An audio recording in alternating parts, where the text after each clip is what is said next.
Hello viewers, வாங்க சாப்பிட்லாம். இன்றைக்கி என்ன சமையல்னு பார்க்கலாமா? இன்றைக்கி புளியஞ்சாதம், பீன்ஸ் பொரியலுங்க. அப்புறம் புதினா தொகையல் பண்ணியிருக்கேன். புதினா தொகையல் எப்படி பண்ணுறது அப்படின்னு பார்க்கலாம். இந்த வீடியோ பிகினர்ஸ்க்கு யூஸ்ஃபுல்லாக இருக்கும் மற்றும் ஹாஸ்டலைட்ஸ் யூஸ்ஃபுல்லாக இருக்குங்க. ஹாஸ்டலில் தங்கி படிக்கிறவங்க, வேலை பார்க்குறவங்களுக்கு ரொம்பவே யூஸ்ஃபுல்லாக இருக்குங்க. சரி, வாங்க எப்படி செய்கிறதுன்னு பார்க்கலாம். அதுக்கு முன்னாடி நம்மளுடைய சேனலை சப்ஸ்கிரைப் பண்ணிவிடுங்க. சப்ஸ்கிரைப் பண்ணிவிட்டு இந்த குக்கிங் சேனலை பாருங்கள். அதாவது புதினா கொத்தமல்லியை நம்ம வாஷ் பண்ணி வச்சுருக்கோம். நல்லா வாஷ் பண்ணணும் பாருங்கள். டேப் வாட்டர்லேயே நான் ஒத்த கையில் ஃபோட்டோ எடுக்கிறேங்க, வீடியோ எடுக்கிறேன், அதனால் சரியாக தெரியலை. இப்போ புளி ஒரு கட்டைப்பாக்கு அளவு, மிளகு 1/4 ஸ்பூன், தனியா 1/4 ஸ்பூன், சீரகம் 1.5 ஸ்பூன் எடுத்துட்டுருக்கேன், மிளகாய் வற்றல் 5 எடுத்துட்டுருக்கேன், கடலப்பருப்பு 3 ஸ்பூன், உளுத்தம்பருப்பு 3 ஸ்பூன். இதெல்லாம் லேசாக வறுத்துக்கப்புறம் வானிலையில் பாருங்கள், எல்லாத்தையும் லேசாக வறுத்துக்கிறோம். ட்ரை ரோஸ்ட்டு தான் இதெல்லாம்.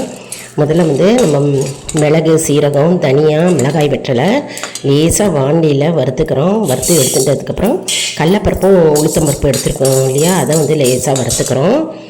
வறுத்துட்டதுக்கப்புறம் இஞ்சியை தோலை சீவி பொடியாக நறுக்கி மிக்சியில் போட்டுக்கிறோம். கல்லுப்பு போட்டுக்கிறோம். அதுக்கப்புறம் மிளகாய் வற்றல் போட்டுக்கிறோம்.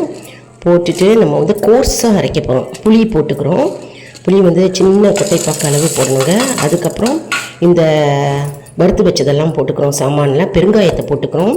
போட்டு நம்ம மிக்சியில் உப்பு போட்டுக்கிறோம். கல் உப்பு. மிக்சியில் நம்ம கோர்ஸாக அரைக்கணும். அதாவது பல்ஸ் மோடில் விட்டு விட்டு அரைக்கிறோம். 1-2 அரைச்சி எடுத்துக்கணும். அதுக்கப்புறம் உளுத்தம்பருப்பு, கடலப்பருப்பு எடுத்துட்டு வானிலையில் கொத்தமல்லியும் புதினாவையும் நம்ம லேசாக பரட்டிக்கிறோம். அதே வானிலையில் நல்லா லேசாக பரட்டிக்கிறோம். பரட்டிட்ட பிறகு நமக்கு கோர்ஸாக அரைச்சி எடுத்துருக்கோம் பார்த்தீங்களா, இது கிடச்சிட்டு அதுக்கப்புறம் கடலப்பருப்பு, உளுத்தம்பருப்பு 1-2 அரைச்சி எடுத்து வச்சுக்கணும். அதுக்கப்புறம் கொத்தமல்லி, புதினாவையும் சேர்த்து ஒன்றா அரைச்சி நமக்கு தொகையல் ரெடியாக எடுத்து மேலே அந்த கோர்ஸாக அரைச்சி அந்த பருப்புகள்லாம் மேலே போட்டு கலரணுங்க. கலர்னா அருமையான கமகமன்னு புதினா கொத்தமல்லி தொகையல் ரெடிங்க. ரொம்ப நாள் இருக்கும், செஞ்சு பாருங்கள். அப்புறம் புளி சாதம் செஞ்சேங்க. அந்த புளியோதரை பவுடர் இருக்குது இல்லையா, அதை போட்டு உளுத்தம்பருப்பு, கடலப்பருப்பு தாளித்து கொட்டிட்டு, மிளகாய் வெட்டை தாளித்து கொட்டிட்டு, பொடியை லேசாக வறுத்துட்டு, சாதத்தை போட்டு நல்லெண்ணெய் விட்டுண்டு கலரினா நமக்கு உப்பு போட்டுட்டு நமக்கு புளி சாதம், இன்ஸ்டன்ட் புளி சாதம் ரெடியாக எடுத்துங்க. இன்றைக்கி சாப்பாடு தாங்க செஞ்சோம். நல்லா கமகமன் நல்லா இருக்குங்க இன்ஸ்டன்ட் புளியோதரை.